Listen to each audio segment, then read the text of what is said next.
Terima kasih pemirsa, Anda kembali bersama kami dalam segmen Market Buzz Power Breakfast. Otoritas Jasa Keuangan atau OJK dan Bursa Efek Indonesia atau BEI memperkirakan pasar modal akan melanjutkan geliat pada 2023. Meskipun pertumbuhan pada 2022 cenderung melambat daripada tahun 2021. Sampai akhir perdagangan 29 Desember 2022, indeks harga saham gabungan atau IHSG telah menguat 4,09% sejak awal tahun. Pertumbuhan ini lebih rendah daripada 2021 ketika indeks komposit melesat 10,08% secara years to date. Direktur Utama Bursa Efek Indonesia Iman Rahman menjelaskan bahwa pertumbuhan IHSG yang melambat pada tahun 2022 tidak terlepas dari pergerakan saham-saham movers yang sensitif terhadap tingkat suku bunga dan inflasi. Namun ia mengatakan struktur perdagangan saham di bursa saat ini jauh lebih menguntungkan dibandingkan dengan 5 tahun lalu. Sebagaimana diketahui, komposisi investor asing dalam transaksi saat ini tersisa 30%. Sementara investor lokal mendominasi berkontribusi 70%. Hingga 15 Desember 2022 ada 59 emiten yang resmi melantai di bursa saham domestik. Angka ini lebih tinggi dibandingkan dengan tahun 2020 yang hanya 54 dan melampaui rekor all-time high 2018 sebanyak 57 emiten. Total pendanaan yang berhasil diraup dalam aksi koperasi penawaran umum perdana saham atau IPO mencapai 33 triliun rupiah. IPO terbanyak terjadi di bulan Agustus dengan jumlah emiten yang listing mencapai 14. Proses IPO memang cenderung lebih semarak di semester 2 tahun 2022. Bahkan ketika kondisi ekonomi global sedang memburuk karena dihantui perang, inflasi, dan kenaikan suku bunga. Yang diramal bakal memicu resesi, mencari dana murah dengan IPO menjadi salah satu opsi yang dipilih perusahaan. Dua emiten teknologi yakni Gotoh dan Beli turut meramaikan kancah bursa saham tanah air dan meraup dana IPO terbesar. PT Gotoh Gojek Tokopedia Tbk atau Gotoh tercatat menjadi emiten pendatang baru dengan perolehan dana IPO terbesar sepanjang 2022, mencapai 13,73 triliun rupiah. Adapun saham Gotoh dicatatkan di Bursa Efek Indonesia pada 11 April 2022. Mengikuti di posisi selanjutnya ada PT Global Digital Niaga Tbk atau Beli, dengan perolehan dana segar mencapai 7,10 triliun rupiah. Sejumlah saham berhasil mencetak kenaikan harga tertinggi sejak awal tahun. Posisi puncak diraih PT Adaro Minerals Indonesia Tbk atau ADMR dengan lonjakan harga hingga Kamis 29 Desember mencapai 1.600%. Sejak melantai di bursa pada 3 Januari 2022 dengan harga Rp100 per lembar. Saham ADMR telah melesat 1.600% menjadi Rp1.700 per saham. Sepanjang tahun 2022, asing membuka net buy sebesar Rp1,7 triliun di pasar reguler. Berbagai sumber untuk IDX Channel.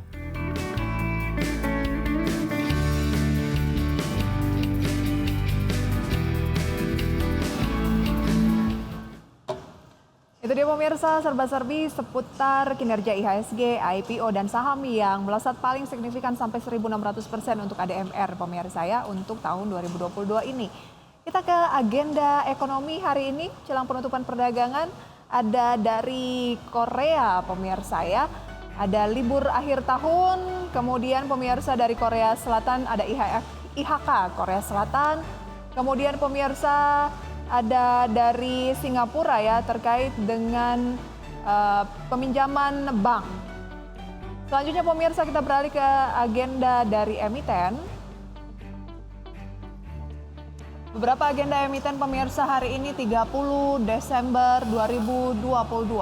Ada Adaro-kum dividen tunai interim, kemudian Doit pembayaran dividen tunai interim, BSSR ini adalah pembayaran dividen tunai interim, dan juga TRIN, distribusi HMETD. Kalau kita lihat pemirsa, agenda ini cenderung memang sudah sepi karena penutupan perdagangan 2022 akan berlangsung pada siang menjelang sore hari ini ya.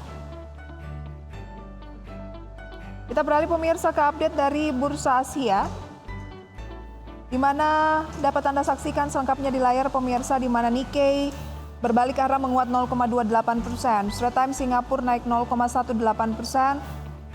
Kemudian pemirsa kita lihat ada Hang Seng yang melemah 0,79%.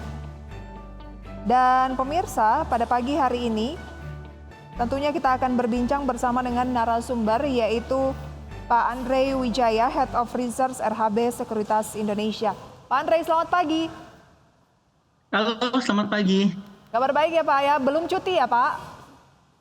Belum, tapi ya kita nikmatin bekerja di akhir tahun karena kita lihat indeks Indonesia walaupun pertumbuhannya nggak setinggi tahun lalu, cuma tetap masih salah satu indeks yang terbaik di dunia secara performance. Meskipun cuma naik ya sampai dengan penutupan kemarin dan kita nggak tahu ya kalau misalnya diakumulasikan dengan penutupan hari ini akan seperti apa. Tapi naiknya hanya sekitar 4% sejauh ini.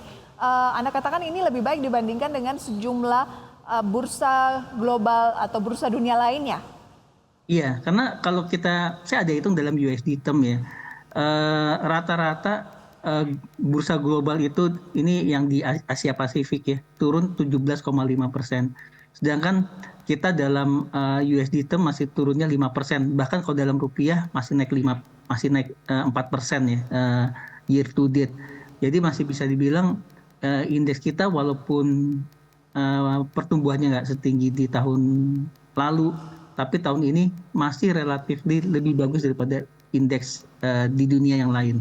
Iya, jauh lebih bagus ya, karena kalau dilihat dari Wall Street saja, untuk S&P 500 anjlok 19,3%, Nasdaq turun 33%, kemudian Dow Jones-nya turun 8,5%. Jauh masih lebih baik ya, kita positif meskipun tidak setinggi 2021. Iya, dan ini juga memang ditunjang oleh kondisi ekonomi Indonesia yang relatif lebih bagus ya.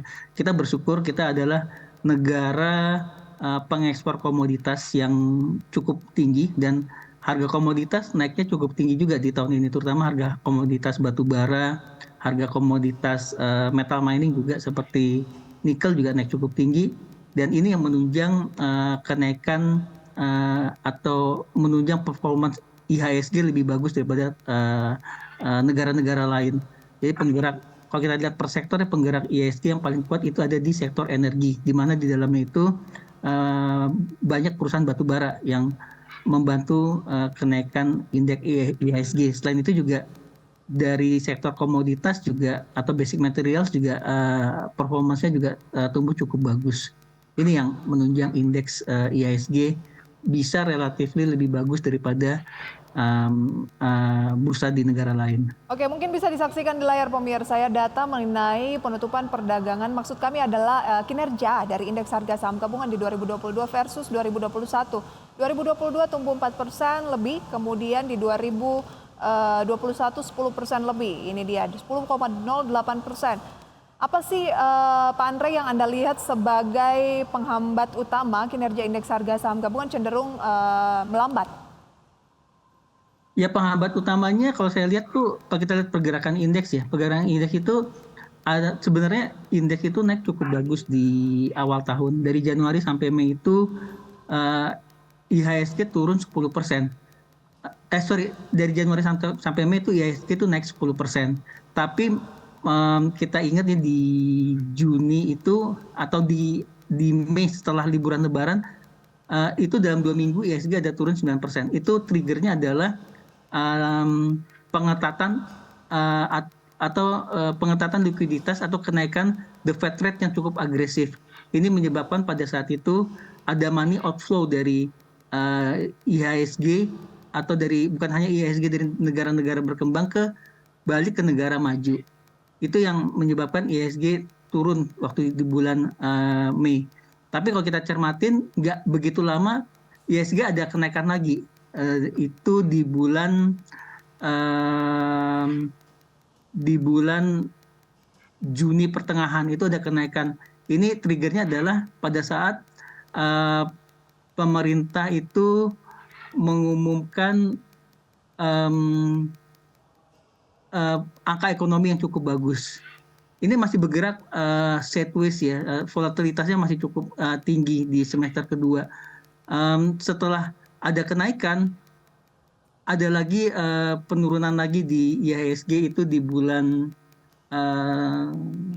Oktober setelah mencapai titik tertingginya di year to date, dan ada terakhir penurunan itu di awal Desember.